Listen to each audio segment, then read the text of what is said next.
A gusty wind blew across the quiet streets of a small Midwestern town as the clock struck midnight. The gas station on the edge of the highway stood isolated, its neon lights flickering intermittently in the cold darkness. The clerk, a weary man named Joe who had worked the late shift for years, leaned against the counter, flipping through a well-worn magazine to pass the time. It was a mundane night like any other, until the man stormed in.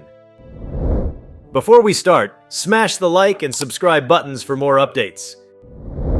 He was tall and wiry, his face obscured by a ski mask that left only his eyes visible, cold and calculating. In his hand he gripped a small handgun, trembling slightly. Whether from nerves or adrenaline, it was hard to tell. Joe froze as the man barked an order to empty the register. His voice, rough and gravelly, cut through the stillness like a blade. Joe hesitated for only a moment before fumbling to comply, his hands shaking as he slid the cash drawer open. The robber's movements were frantic, his eyes darting around the room as if expecting someone to burst in at any moment. He stuffed the money into a backpack with hurried efficiency, but as he turned to leave, his gaze landed on the security camera mounted in the corner. A low growl escaped him, and he pointed the gun at Joe. "The tape," he demanded. Joe stammered, trying to explain that the camera was digital and there was no tape to give. The man cursed under his breath before fleeing into the night. Joe pressed the silent alarm as soon as the door swung shut behind the robber, and within minutes, the gas station was swarming with police. The officers reviewed the footage, their faces grim as they examined the grainy images of the masked man.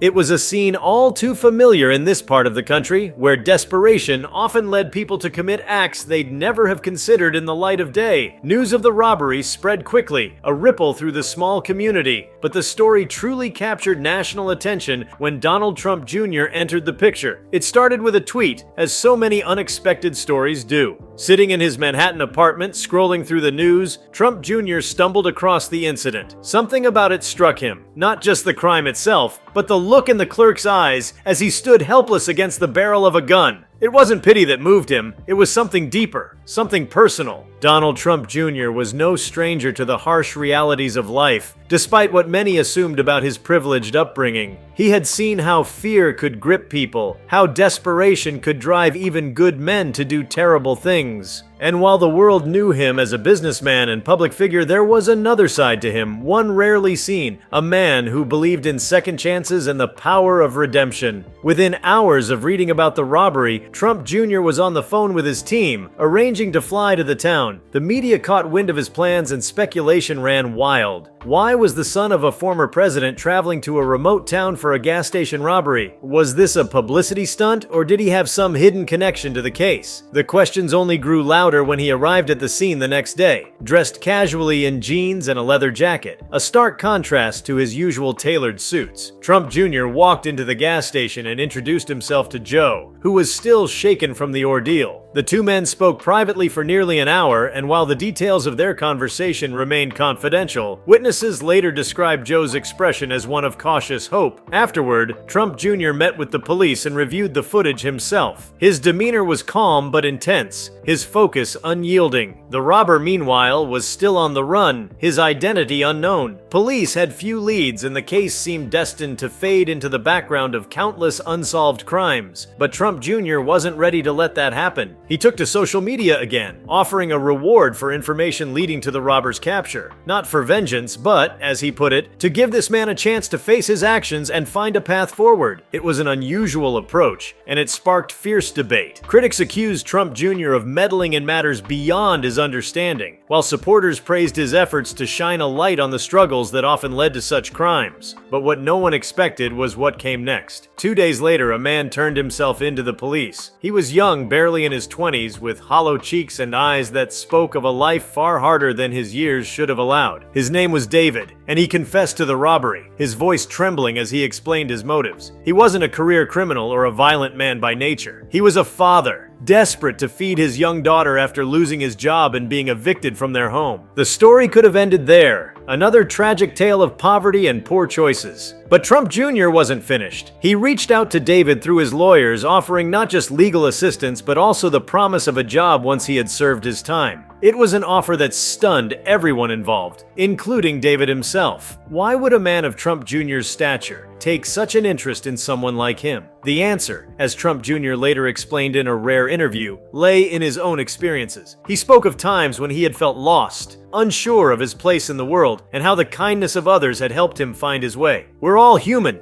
he said. "We all make mistakes, but we're also capable of incredible change if someone believes in us." The public's reaction was as polarized as ever. Some hailed Trump Jr. as a hero, a man using his platform to make a real difference. Others saw it as an act of privilege, a way to whitewash a crime without addressing the systemic issues that led to it. But for David, it was a lifeline, a chance to rebuild his life and provide for his daughter in a way he had never thought possible. Months later, as David stood in court to receive his sentence, Trump Jr. was there in the gallery, watching silently. The judge, moved by the circumstances and David's willingness to take responsibility, handed down a reduced sentence with mandatory counseling and community service. It was a moment that marked not just the end of one chapter, but the beginning of another. The gas station robbery, once a fleeting headline, became a symbol of something far greater: the possibility of redemption and the power of unexpected acts of kindness. And while opinions about Donald Trump Jr.'s actions remained divided, one thing was clear: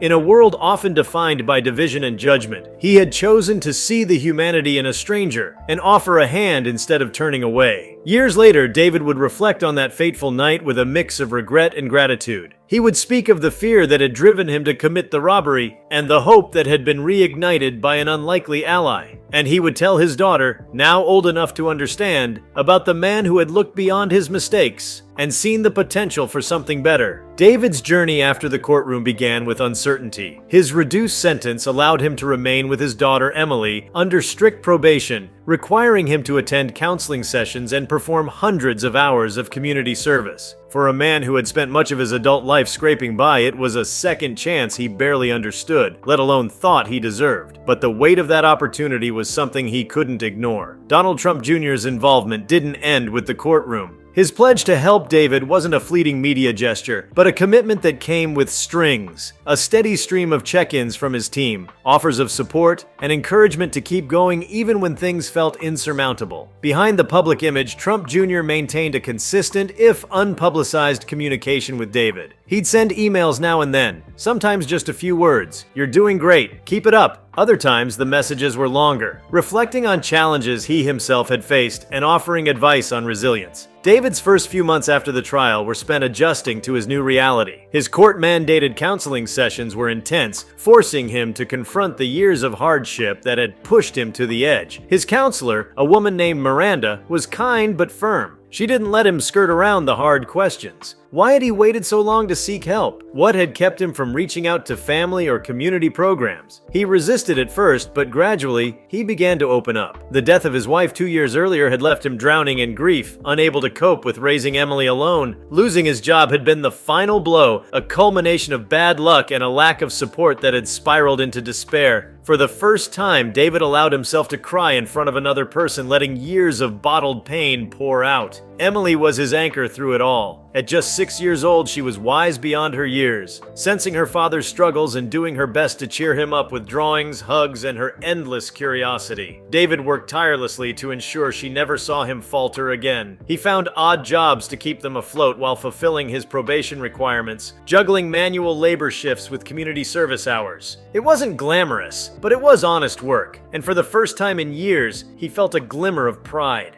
Meanwhile, Trump Jr.'s continued involvement raised questions in the media. Why was a man of his stature so invested in the life of a convicted robber? Speculation ranged from theories about a secret personal connection to accusations of using David's story as a vehicle for political or social agendas. But those who followed the story closely noted that Trump Jr. rarely discussed the case publicly. His silence only added to the mystique, leaving the world to wonder if his motivations were more genuine than anyone had expected. One of the most surprising developments came when Trump Jr. invited David to New York City. The invitation arrived months after the court case, accompanied by a letter outlining the purpose of the trip. Trump Jr. had secured a place for David in a workforce development program, one designed to teach skills in fields like construction, electrical work, and plumbing, trades that were always in demand and offered paths to stability. David hesitated. The thought of traveling to a bustling metropolis like New York was overwhelming, and he worried about leaving Emily behind, even for a short while. But Trump Jr.'s team had thought of everything, arranging for Emily to stay with a trusted family in their community during his absence. With a mix of anxiety and cautious optimism, David boarded a plane for the first time in his life. The program was rigorous but transformative.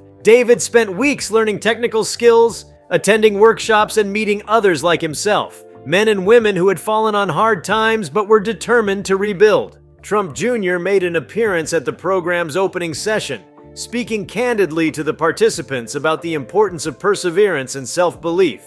He didn't single David out, but offered him a subtle nod, a quiet acknowledgement of the journey they were both a part of. By the time David returned home, he was a changed man. He'd gained not only skills, but also a renewed sense of purpose.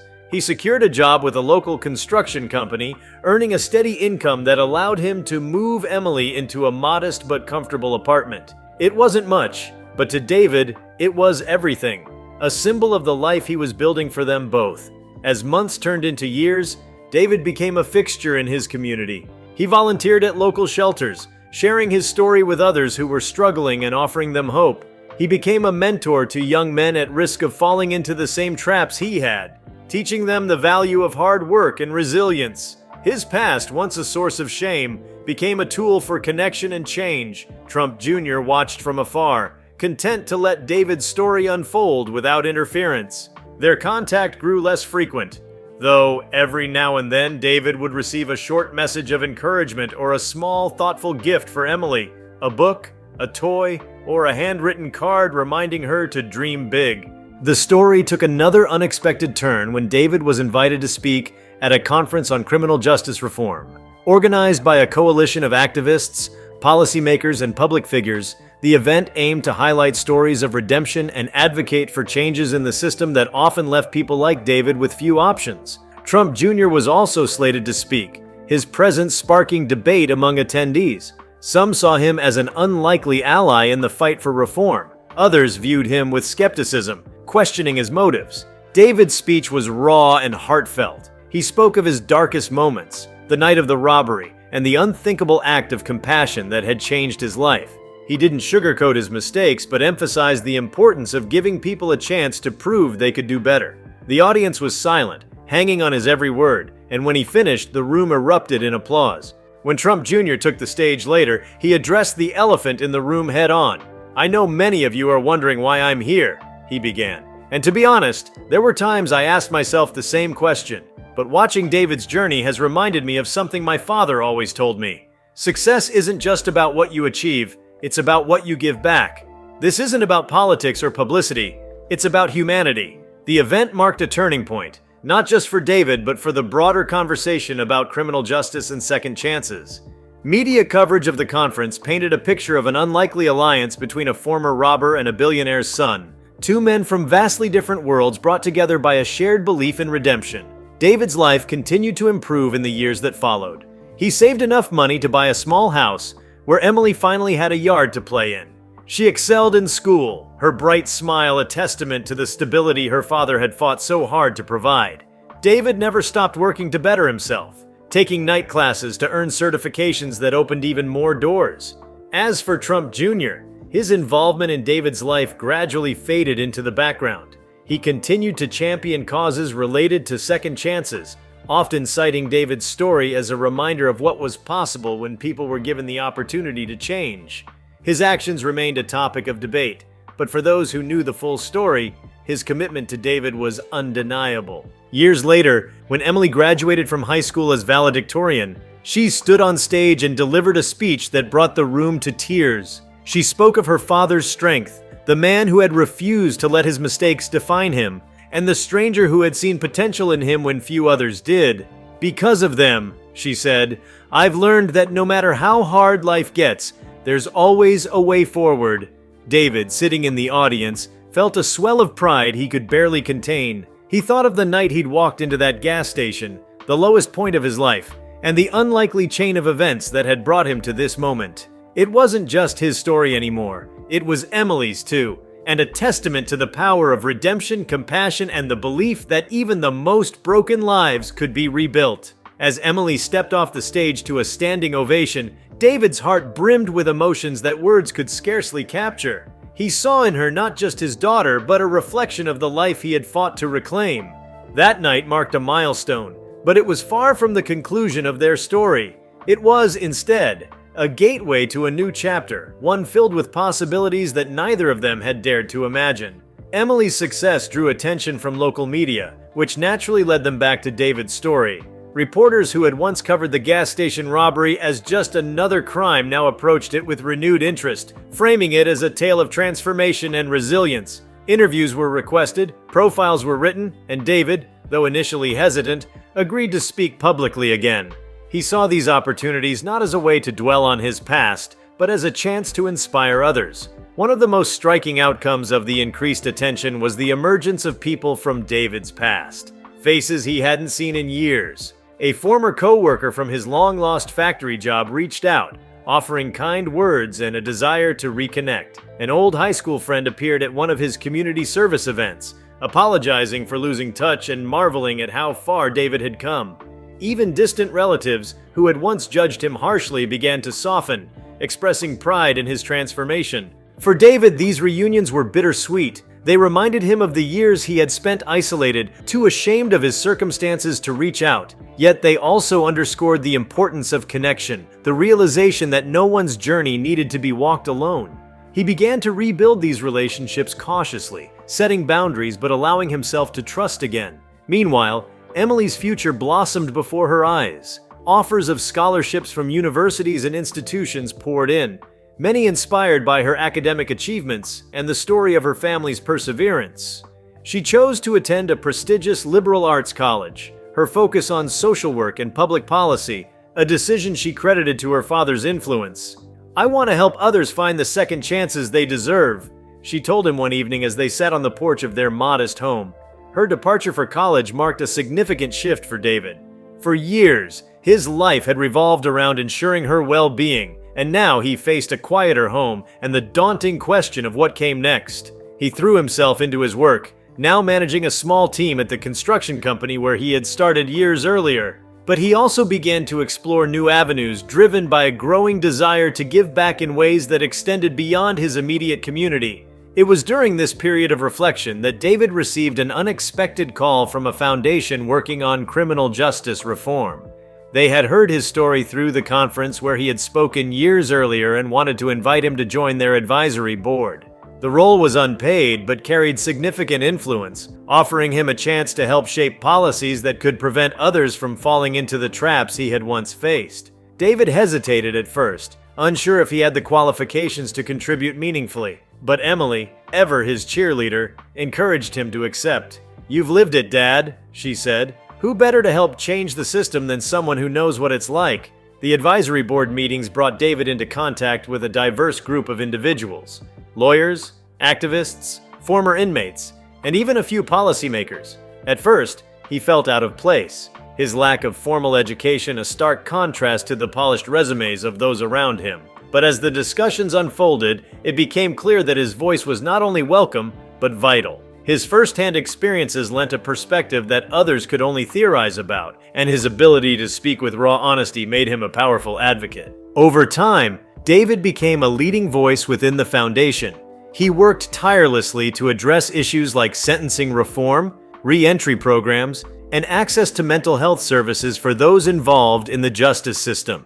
His proposals were practical and deeply informed by his own journey, ideas that focused not just on punishment, but on rehabilitation and prevention. He visited prisons, spoke with inmates, and lobbied lawmakers, becoming a bridge between those who had been marginalized and the institutions that often overlooked them. As David's work gained traction, it caught the attention of a broader audience. Invitations to speak at national events became more frequent, and he found himself sharing stages with prominent figures, including politicians, CEOs, and even celebrities. Each time he returned to the same message, that everyone deserved a chance to prove they could be more than their worst mistake. One such event brought him face to face with Donald Trump Jr. again. It had been years since their last interaction, and while they had kept tabs on each other's lives through occasional updates, seeing him in person felt like reconnecting with an old friend. They shared a quiet moment backstage, reflecting on the journey that had brought them both to this point. "You've done more than I ever imagined," Trump Jr. said, a rare note of admiration in his voice. "I knew you'd make something of yourself, but this? This is incredible." David smiled, shaking his head modestly. "I couldn't have done it without that second chance. You gave me a lifeline when no one else would."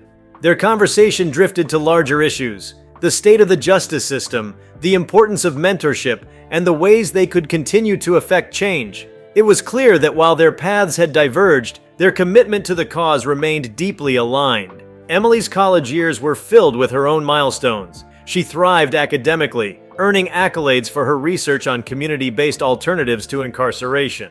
She interned with organizations working on juvenile justice reform, drawing on her father's experiences to advocate for programs that addressed root causes rather than symptoms. Her professors frequently remarked on her passion and clarity of purpose, and she became a respected voice among her peers.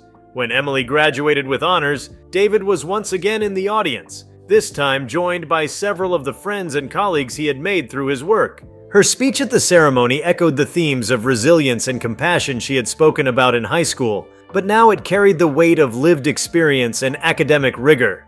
She announced her plans to pursue a master's degree in public policy, determined to amplify her impact on the issues she cared about. In the years that followed, David and Emily's parallel journeys continued to intersect and inspire. They collaborated on initiatives, combining his lived experience with her academic insights to create programs that addressed both immediate needs and long-term solutions. Together, they built a network of support for families affected by incarceration, offering everything from housing assistance to educational resources. Their work eventually led to the creation of a nonprofit organization, aptly named Second Horizon. The organization quickly gained recognition for its innovative approach, blending advocacy, direct support, and public education. Its programs reached thousands of individuals, providing them with the tools to rebuild their lives and break the cycles of poverty and incarceration. Through it all, David remained humble, often marveling at the twists and turns his life had taken since that fateful night at the gas station.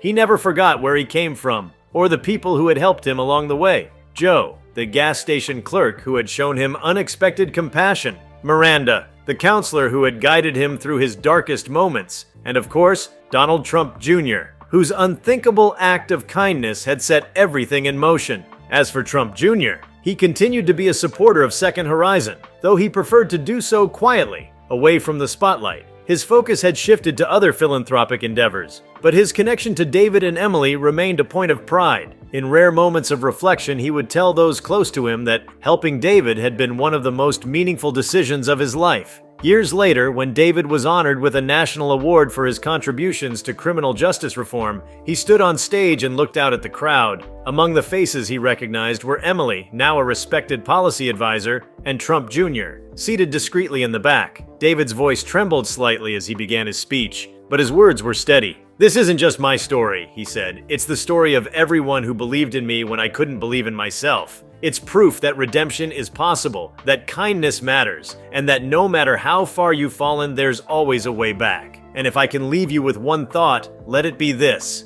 never underestimate the power of a second chance." The applause that followed was thunderous, but in David's heart it was the quiet moments, the ones shared with Emily, with the people he'd helped, and with the man who had once dared to see his potential, that meant the most. As the years rolled on, the foundation that David and Emily had built together continued to flourish, touching lives in ways that neither of them could have anticipated. Second Horizon expanded its reach, opening branches in neighboring states and even partnering with international organizations to address similar issues globally. The impact was profound, creating a ripple effect of positive change that extended far beyond their immediate community. One chilly autumn morning, David received an invitation that would mark a new chapter for Second Horizon. The invitation was to participate in a global summit on criminal justice reform in Geneva, Switzerland. It was an opportunity to present their successful model on an international stage, sharing insights and learning from others dedicated to similar causes.